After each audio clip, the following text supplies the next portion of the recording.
हम भी उसी एरिया से रहते हैं तो कभी कभी जाते हैं तो हमको भी परेशानी पड़ जाता है। बहुत दिक्कत होते हैं जी। आप लोग को तुक्का कैसे लगा? लगाने का कोई नियम नहीं, तुक्का दिक्कत नहीं, बहुत कुछ होता है। क्या पंजाब के लिए तो आप सिर्फ भगवान भरोसे रहते हैं। कितना दूर पड़ता है यहाँ से? 3 किलोमीटर।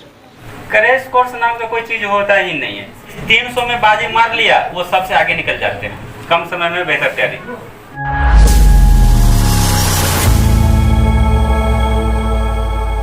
नमस्कार दोस्तों, मैं गोपाल कुमार, आप देख रहे हैं मीडिया वाला। अभी हम पहुंच चुके हैं कुशेश्वर स्थान, और कुशेश्वर स्थान में एक कोचिंग है और उस कोचिंग का नाम है रोशन क्लासेस। और हमारे साथ रोशन सर हैं, तो सर से कुछ बातें करेंगे 12th और 10th के बारे में। तो सर हमारे साथ हैं, तो सबसे पहले आप अपना कीमती समय देने के लिए सर आपको बहुत बहुत धन्यवाद। आपको भी बहुत धन्यवाद कि आप यहाँ आए हैं, थैंक यू सर। इतना समय दे रहे हैं। तो सर जैसे स्टूडेंट है 10th का, जो अभी तक क्लास नहीं कर पाए हैं, तो उनको अभी क्या करना पड़ेगा ताकि वो अच्छा से अच्छा अंक ला सके 10th के लिए? तो अभी क्लास अभी तक कुछ नहीं किए हैं, तो उसके लिए तो सबसे पहले रेगुलर प्रत्येक सब्जेक्ट को कुछ ना कुछ थोड़ा बहुत एक दो क्वेश्चन करके देखना चाहिए। वो भी वो क्वेश्चन जो बार बार क्वेश्चन रिपीट कर रहे हैं या बोर्ड एग्जाम में बार बार पूछे जा रहे हैं, उस क्वेश्चन को देखना चाहिए। एक बार नहीं, बार बार करके देखना चाहिए। Thank you sir. अभी सर जैसे मार्केट में बुक मिलता है, जैसे क्वेश्चन बैंक हो गया, बीबीडी गाइड हो गया, अनेक प्रकार का बुक आता है, तो बच्चों को आप क्या सलाह दीजिएगा कि अच्छा से अच्छा बोर्ड में परफॉर्मेंस कर? बच्चे को तो सबसे पहले बीबीडी से जितना हो सके दूर रखिए, उतना बेहतर है। बीबीडी के बजाय आप एनसीईआरटी पर कहिए फोकस करने के लिए, या तो फिर आप क्वेश्चन बैंक से तैयारी कर सकते हैं। एनसीईआरटी और क्वेश्चन बैंक अच्छे मार्क के लिए सफिशिएंट है। गैस पेपर में जाने के बाद वहाँ का क्वेश्चन बहुत ऊट पटांग करके दिया जाता है, जो कि बच्चे के समझ से बहुत दूर जाता है। कुछ आंसर भी गलती दिया हुआ रहता है। हो सके तो गैस पेपर से ना तैयारी करें, उसके वजह एनसीईआरटी और क्वेश्चन बैंक पर फोकस करना चाहिए। और सर मार्केट में बहुत सारे कोचिंग हैं जहाँ पे क्या कहते हैं एनसीईआरटी पढ़ाया जाता है, कहीं पे भारती भवन पढ़ाया जाता है, कहीं पे केसी सिन्हा पढ़ाया जाता है। तो आपके अनुसार कौन से बुक अच्छा रहेगा सर? 10th का हम लोग बिहार बोर्ड में गवर्नमेंट एग्जाम है, कोई प्राइवेट एग्जाम तो है नहीं, बोर्ड का एग्जाम है। बोर्ड का सिलेबस एनसीईआरटी है, एनसीईआरटी पर ही फोकस रहना चाहिए। इसके साथ कुछ ऐसे क्वेश्चन है जो एनसीईआरटी मिस कर रहे थे, उसके लिए क्वेश्चन बैंक, दोनों का अगर एक साथ कवर किया जाए, क्वेश्चन बैंक प्लस एनसीईआरटी दोनों को साथ कवर करना चाहिए, ना कि सिर्फ क्वेश्चन बैंक। ऐसा भी ना कि सिर्फ एनसीईआरटी पढ़ ले, दोनों को कंबाइन करके पढ़ना चाहिए। सर 10th के स्टूडेंट को जो है 1 साल मिलता है करीब तैयारी करने के लिए, किसी कारणवश सर वो स्टूडेंट तैयारी नहीं कर पाते हैं, तो उनको अभी 2 महीना या 3 महीना बचा है एग्जाम का, तो वो कैसे तैयारी करेगा सर? तो लास्ट का 2-3 महीना के लिए तो फिर क्वेश्चन बैंक सफिशिएंट है, कम समय में बेहतर तैयारी। जिस स्टूडेंट का सर क्लास ख़त्म हो गया था, क्लास ख़त्म हो चुका है, तो वो स्टूडेंट क्या क्रैश कोर्स करेंगे कि या जो स्टूडेंट क्लास नहीं कर पाए हैं तो वो क्रैश कोर्स करेंगे? क्रैश कोर्स नाम का कोई चीज़ होता ही नहीं है। क्रैश कोर्स का मतलब हो गया कि आप पहले से कुछ पढ़ के रखे हुए हैं, तो आप क्रैश कोर्स में क्या करिएगा कि क्वेश्चन को इधर सुधर करके बच्चे को पढ़ाइए, इधर उधर करके पढ़ाइएगा, फिर बच्चे को समझ में नहीं आएगा। तो क्रैश कोर्स नाम का कोई चीज़ होता ही नहीं। उसके वजह आप पूरा पहले पढ़ाइए, 8 महीना 9 महीना 10 महीना पढ़ाइए, और उसके बाद आप टेस्ट कीजिए, यानी टेस्ट सीरीज ऑर्गेनाइज होना चाहिए, बार बार टेस्ट देना चाहिए बच्चे को, वही क्रैश कोर्स कहलाता है। मेरे यहाँ तो क्रैश कोर्स का मतलब होता है टेस्ट। बहुत से स्टूडेंट का सर कमेंट आता है कि एग्ज़ाम में हम लोग को तुक्का कैसे लगा? तुक्का लगाने का कोई नियम सर? तुक्का लगाने का कोई नियम नहीं। तुक्का लगाने का मतलब हो गया कि आप पहले थोड़ा बहुत भी जानते थे, आप ये देखिए कि इसमें गलती कौन सा है, इसमें गलती कौन सा है, कौन सा आंसर नहीं होगा, और उसके बाद जो बच गया 1 या 2 बचेगा जिसके बारे में आप नहीं जानते, उसमें आप कुछ कर लीजिए। जैसे स्टूडेंट सर हरियाणा, दिल्ली, पंजाब चला जाता है, तो वो एग्ज़ाम के समय में आता है, तो उसको कैसे तैयारी करना चाहिए?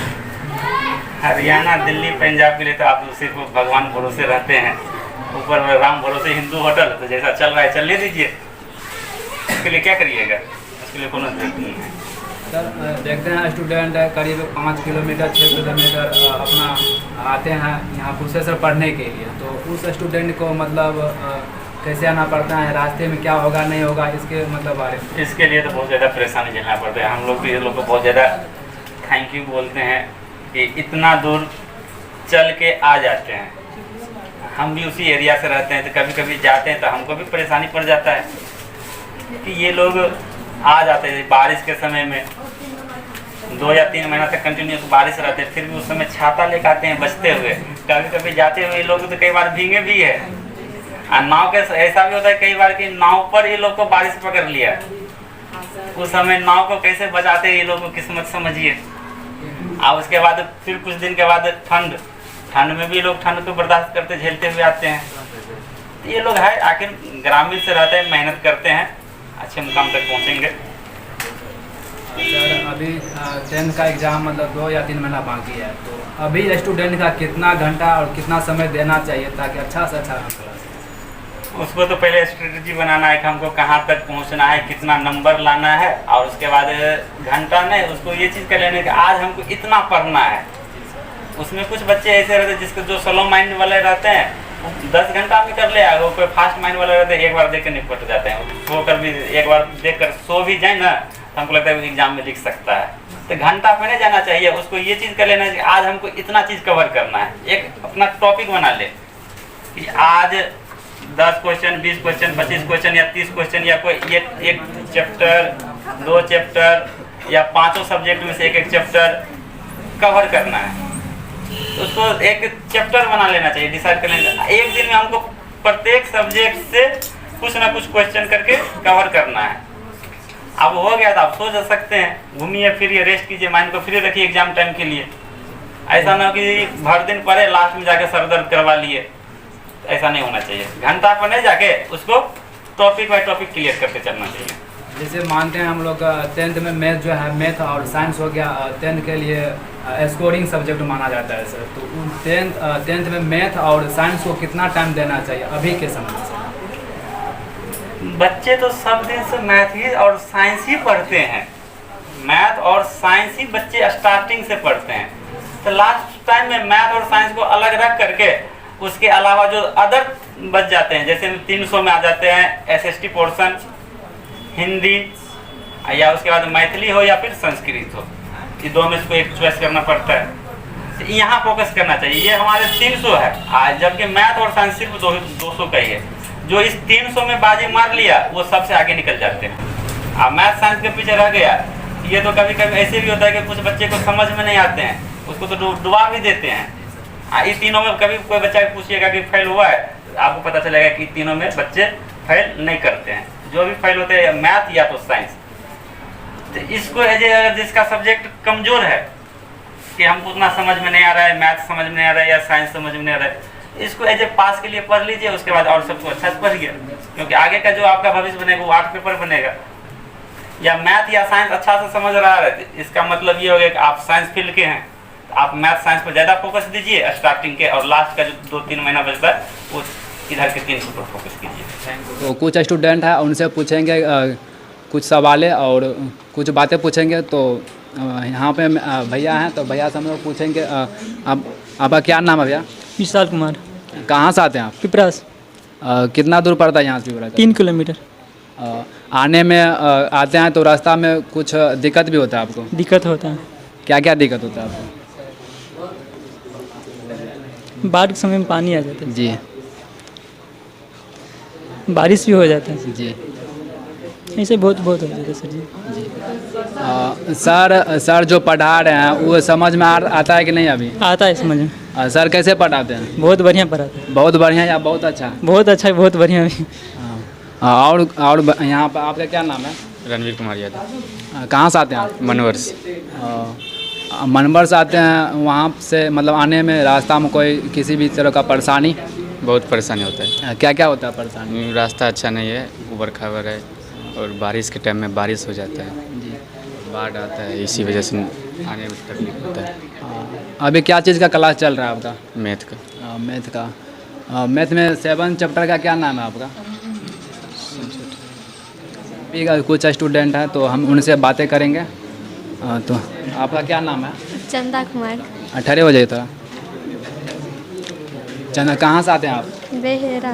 कहाँ से? बेहेरा। बेहरा से। बेहरा से आने में आप एक गर्ल हैं, तो गर्ल के लिए करीब 5 या 6 किलोमीटर आने में बहुत से तकलीफ होता है आने के लिए, तो आप कैसे आते हैं वहाँ से? शर्माइए मत बहुत दिक्कत होते हैं जी। पैदल आते हैं। पैदल आते हैं और जैसे अकेले आते हैं और कोई साथी होता है? साथ ही होते जी। और कोई स्टूडेंट है यहाँ पे और हम बातें करेंगे। तो आपका क्या नाम है? शोभा कुमार। आप कहाँ से आते हैं? बेहेरा से। बेहरा से, मतलब दोनों सब साथ में आते हैं क्या? हाँ। आप अभी कौन क्लास में? 10th। 10th में। 2023 में एग्ज़ाम देना है क्या? हाँ। Thank you. और यहाँ पर और कुछ स्टूडेंट हैं और हम उनसे बातें करेंगे। आपका क्या नाम है? मिथुन कुमार। आप कहाँ से आते हैं? भिंडवा से। आने में दिक्कत भी होता है कुछ? दिक्कत नहीं, बहुत कुछ होता है। क्या क्या दिक्कत होता है? कभी बारिश पड़ जाता है तो कभी कहीं पे रोड टूटा होता है, वही में दिक्कत उक्कत, बाइक टाइक गाड़ी उड़ी धुला तुला, बहुत कुछ ऐसे। तो अभी एग्ज़ाम का टाइम चल रहा है, मतलब एग्ज़ाम का 2 या 3 महीना बाकी है, तो अभी आप घर पे कैसा तैयारी चल रहा है? काफ़ी अच्छा चल रहा है और देखिए रिजल्ट के बाद ही हम कुछ बता सकते हैं। तो हमारे साथ रोशन सर थे। तो आई होप आप लोगों को ये वीडियो अच्छा लगे तो आप चैनल को सब्सक्राइब कीजिए और बेल आइकन प्रेस करना ना भूलिएगा और शेयर कीजिएगा, ताकि जो स्टूडेंट अभी क्लास नहीं कर चुके हैं उस स्टूडेंट के लिए जो सर अभी बुक बताए हैं क्या करना है नहीं करना है, उसको किस तरह फॉलो करना है